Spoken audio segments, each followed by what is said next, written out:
Over the past few weeks, we've been looking back at some of the great names and moments in Argentine rugby to mark the Pumas' debut in the Rugby Championship.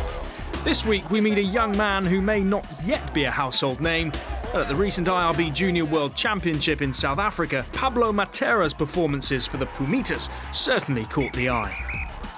Argentina had beaten France, Australia and Scotland to top their pool and eventually finished fourth, all of which bodes well for the future. Hopefully these performances can continue as we make the move from junior to senior rugby, because a lot of us who have been playing age grade rugby will make the transition to the senior side. But having said that, I think we're already playing at a good level. The Pumas, for example, beat France twice in 2007 at the World Cup. So at the Junior World Championship, we didn't consider France to be an unbeatable team, or it being an impossible match to win. The situation against Australia was more difficult. We were more apprehensive, but we knew that day was ours. We could have played them 10 times and they might have won 9 of them, but that moment was ours. The rain helped a little, but our speed was the same as theirs.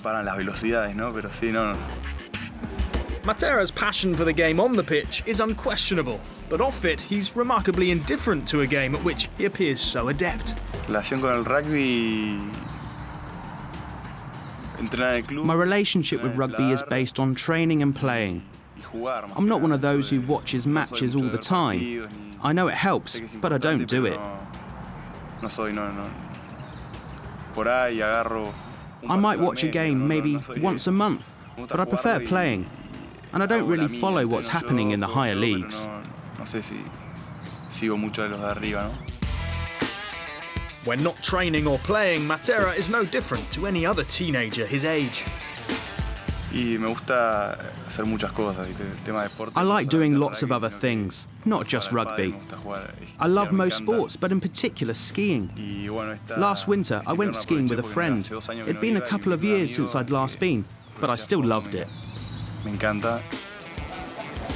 Argentina's achievements at all levels have benefited from a highly successful IRB-funded high-performance unit. I believe these high-performance programs are really important, and I've only recently come to appreciate that. If I look back 2 or 3 years when I started, I can see the difference. Even over the past 6 months, I can see how much I've achieved and how much I've improved. So, I'd like to stay, growing and developing myself.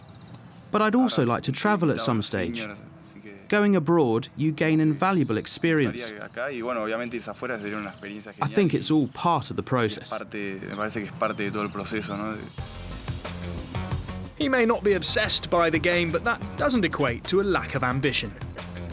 The 2015 World Cup is a long way from now, but I hope it happens. If I look back 3 years ago, I wouldn't have thought then that I would be where I am now. So in 3 years' time, I might be looking back again, amazed by where I might be at that moment. Rugby is a way to express oneself. I think that by playing, you're able to show who you are and the attitude you have. And that attitude is the one you apply to the rest of your life.